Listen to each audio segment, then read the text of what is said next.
It is Tuesday, April 20th here in Draft Shark Studios in Rochester, New York, 420 for those celebrating. Welcome to the 33rd Quick Hit Pod in our Dynasty Prospect Scouting Report series. I'm your host, Matt Schauf. With me, as always, is Jared Smola. You can now find 39 rookie scouting reports on DraftSharks.com. Every single one of those is free to read, and they will keep coming as the NFL draft approaches. You can check out every one of these accompanying podcasts by subscribing to the Draft Sharks YouTube channel, as well as any of our podcast feeds. The focus today is on yet another entry in maybe the funkiest class of wide receiver names ever, Wake Forest wideout Sage Surratt. Jared, tell me about him. Yeah, talk about a high school overachiever. This guy was a stud on the basketball court and the football field. As a high school senior, averaged 36 points, 12 rebounds, 5.5 assists per game in basketball, caught 129 passes for 2,104 yards and 28 touchdowns on the football field. He was named North Carolina's Player of the Year in both sports. He was also a team captain. He was also his class's valedictorian. So did it all in high school, but still, though, just a 3-star recruit coming out. Only got a handful of scholarship offers, most of them coming from the Carolinas area. Ended up choosing Wake Forest over, offers from North Carolina, South Carolina, Duke. Took a redshirt in 2017. In 2018, he was second on that Wake Forest team with 41 catches and 581 yards, behind sophomore Greg Dortch, who put up some big college numbers. Ended up going undrafted though, and actually hasn't recorded an NFL catch yet. Surratt Still hope. I don't know. I had some hope. I think it's gone. He's still floating around on rosters at least. He is, yeah.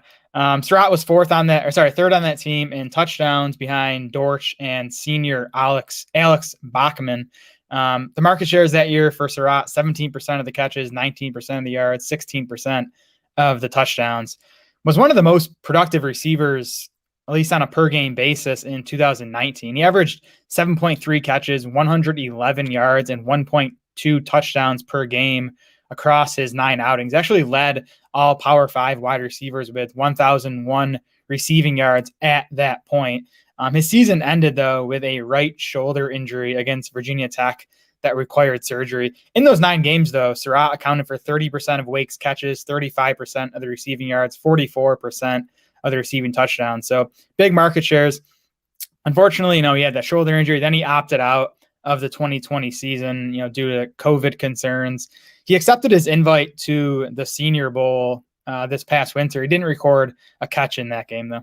Every time that we get to projection season and I see Greg Dortch on a roster as I'm going through each team, I'm like, all right, this is the year, Dortchy. So we'll see.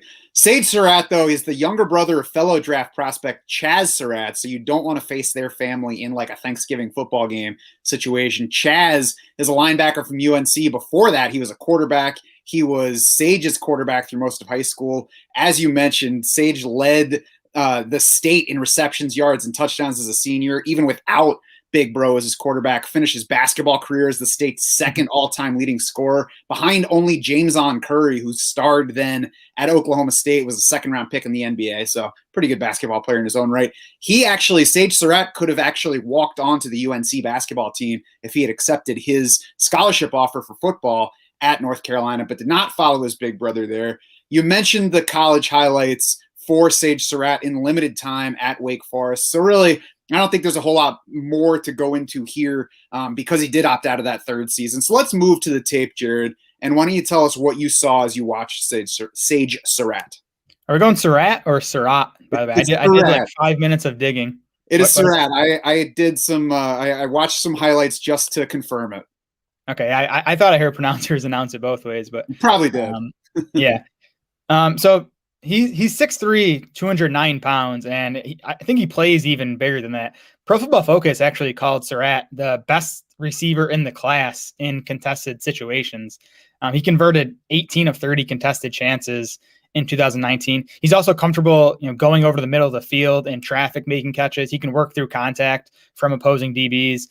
Knows how to use his frame to, box out defenders, get defenders on his back and, just use his arms to snatch the ball away. Also plays big after the catch. I thought, he runs with plenty of power, good contact balance, broke 17 tackles on 65 catches in 2019 per PFF, but he is painfully slow. And he ran a 4.7 at his pro day. And it looks like he's a 4.7 guy. He is not going to create separation with speed down the field. And that lack of speed makes his job a lot tougher on the shorter routes. Like DBs are always pressing him at the line of scrimmage because they're not scared to get beating deep. They're right up on him. He's not going to get a cushion to break off those hitches and those slants in front of defenders. He has to work for everything he gets just because of that lack of speed.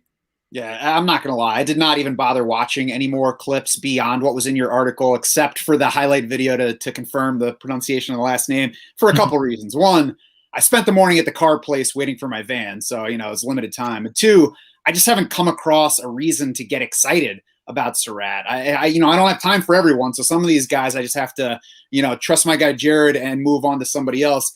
He's fine, but the 4.7 time in the 40 leaves me needing a reason to scout him further and to get interested, like somebody that I trust saying the guy's awesome, he's a potential sleeper, and I have not seen that yet. So I'm not trying to overstate the importance of a 40 time on a receiver. We've seen it not matter when you're comparing two guys, but here are some of the other 4.7 plus wide receiver prospects from the history of the scouting combine. I did a stat head search.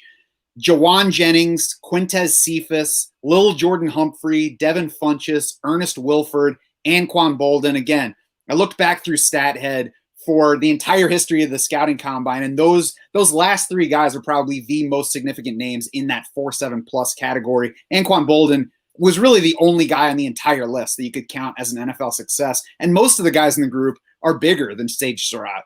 Player Profiler has Preston Williams as Surratt's best comparable. That might pique some people's interest, but Williams is also an inch taller. He was a 1/10 of a second faster than Surratt, even without the adjustment downward to Surratt's pro day time. So, and beyond that, Williams was an undrafted free agent into the NFL, and he's really only flashed as a rookie. So we don't even know if Preston Williams is that good yet. So, if that's like the upside for Sage Surratt right now, then I can't get interested. So let's move into the fantasy outlook, Jared. What do you see on that front for him? Yeah, I used to have a thing for these, big contested catch wide receivers, and then J.J. Arcega-Whiteside happened, and I was way too high on him. He's obviously going to be a bust to the next level, and I think Surratt, on tape plays a similar game. Now, Arcega-Whiteside, he ran a 4.49 40. I even thought on tape, there were plays you could point to and be like, look, here's him running a nice route, creating separation. You really can't find that on Surratt's tape. So, J-Jaw is kind of the lesson for me here. Again, I think Surratt is like a poor man's version of Arcega-Whiteside. I think if he has a chance at the NFL level, it's probably as like a big slot receiver where he's going to be going up against like linebackers and smaller DBs. But even then, I don't think he's going to be his NFL team's best slot receiver. So I just think he's going to have trouble getting on the field. He's not someone I'm really interested in dynasty rookie drafts. Yeah, if J.J. Arcega-Whiteside had run 4.7 instead of sub 4.5, he probably wouldn't have gone in the second round of the NFL draft, and he probably wouldn't have garnered so much dynasty attention. People probably wouldn't have gotten so mad when they realized that it's Arcega and not Arcega.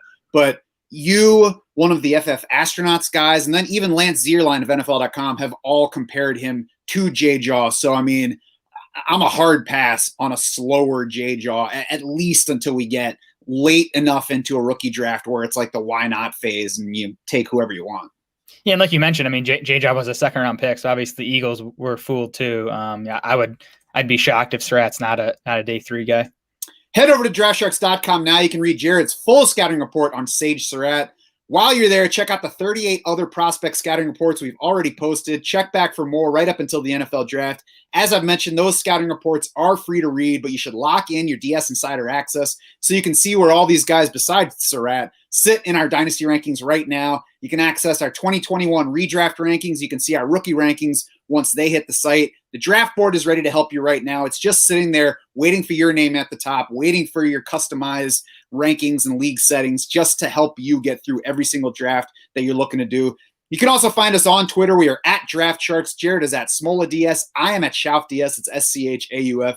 For Jared Smola and the rest of the Draft Sharks crew, I'm Matt Schauf saying thanks so much for swimming with us.